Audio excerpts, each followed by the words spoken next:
NVIDIA revealed the world's most powerful graphics processor yet again at this Computex. The next generation VOLTA graphics architecture made its debut at the annual GPU Technology Conference on 30th May, jumping off NVIDIA's roadmaps and into the real world. But what does that mean for us, humble PC gamers? Hello my dear YouTube loving friends, welcome back to QatNip, and today we present you the 5 key things you need to know about NVIDIA's VOLTA GPU. So come on, let's learn together.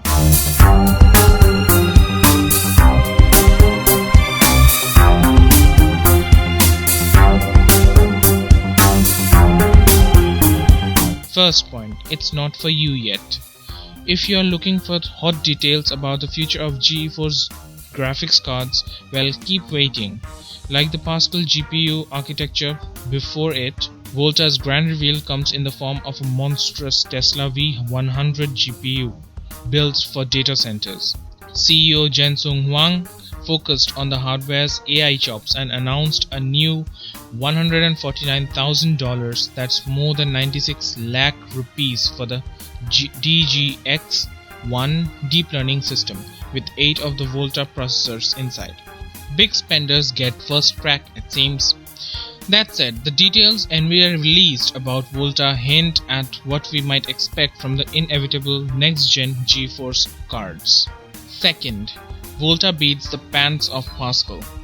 The Tesla V100 rocks 21 billion transistors and 5120 CUDA cores, running at 1455 MHz. That's downright dwarfs Pascal's flagship data center GPU, the Tesla P100, which packs 15 billion transistors and 3840 CUDA cores, running at a slightly faster 1480 MHz maximum clock speed.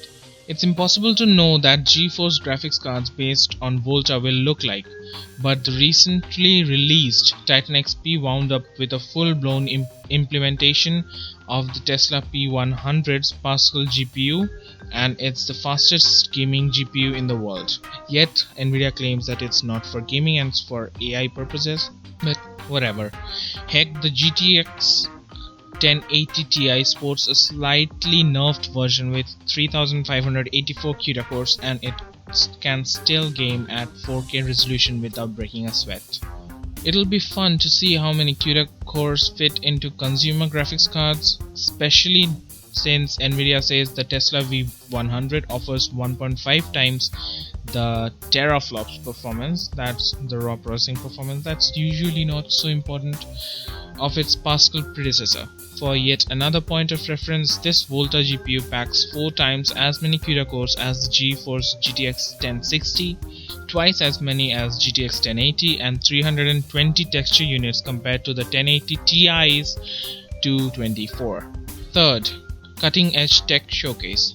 NVIDIA spared no expense preparing VOLTA's flagship, the Tesla V100, and presumably all eventually VOLTA-based graphics cards use the new 12nm FFN technology for manufacturing process, an upgrade over the 16nm tech that GTX 10 series GPU rely on. Smaller transistors mean better performance and power efficiency. The Tesla V100 also includes 640 tensor cores designed to greatly accelerate machine learning and a second-gen version of NVIDIA's NVLink technology, which the company says surpasses PCIe transfer speeds by a whopping 10-fold. None of that matters to PC gamers though. That's a bummer. What could matter in the Tesla V100's memory, like the Radeon Fury series and AMD's imminent Radeon Vega GPU cards? This data center GPU includes high bandwidth memory technology, 16 gigs of second-gen HBM2. In fact, with peak speeds of 900 gigabytes per second, that's a damn fast card. But there's no guarantee it will wind up in a GeForce card, that's a consumer grade of course, based on the VOLTA architecture. The GTX 10 series relies on traditional GDDR5 and GDDR5X RAM despite launching after AMD's Fury, and it's no worse to wear because of it. NVIDIA will likely ditch HBM2 and stick with the memory we know for at least some of the inevitable VOLTA-based GeForce cards given the high price of HBM. Next, Volta is massive. Cramming all that technology into a graphics processor is no easy task. The Volta GPU found in the Tesla V100 is massive, measuring a whopping 850mm squared, literally the limits of GPU fabrication process being used. By comparison, plus-sized GPUs found in Radeon's Fury cards and recently high-end GeForce chips clock at roughly 600mm squared. In any case, there's never been a GPU this large in a consumer graphics card before. Whether this gigantic version of Volta appears in the GeForce lineup of tomorrow depends on NVIDIA's willingness to break new grounds. Don't be on it.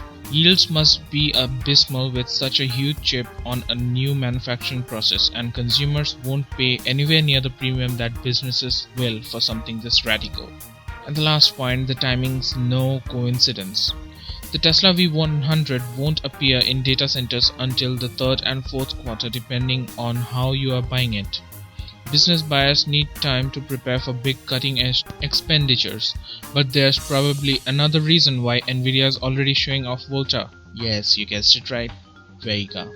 AMD's enthusiast-focused Vega GPUs and the data center targeting Radeon Instinct are scheduled to launch sometime before the end of June. With Computex and E3 being two likely launch venues, the Radeon hardware offers some intriguing advances of its own, including a programmable geometry pipeline that casts aside unnecessary work and HBM2 paired with fascinating new high-bandwidth cache controller technology. How will Vega compare to GTX 10 series? Well, nobody knows, but launching the GTX 1080 Ti at a comparatively affordable $700 and revealing products based on the Volta GPU now leaves NVIDIA well positioned to weather the potential storm. The real question is when we can expect to see Volta-based GPUs.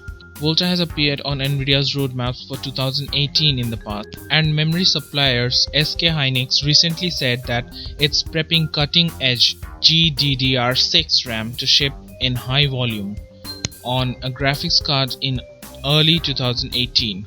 Though the company didn't say whether the graphics card is from AMD or NVIDIA, it seems unlikely that NVIDIA would launch a new generation of Volta cards so soon after the GTX 1080 Ti and Titan Xp's release. But hey, the GTX 10 series launched a mere month after Pascal's released at GTC 2016. We'll hear more about the next generation GeForce lineup someday, but whether that will be sooner or later, it's very much up in the air. So guys, we will be wrapping up this episode for today and be back soon with another fascinating topic. Please keep supporting us by watching our videos, and if you are new here and liked our video, please do subscribe us as it motivates us to do more of these stuff just for you guys. Don't forget to like this video if you liked it, and do let us know your views in the comment section down below, or for topics you would like to see next. So until next time, adios amigos.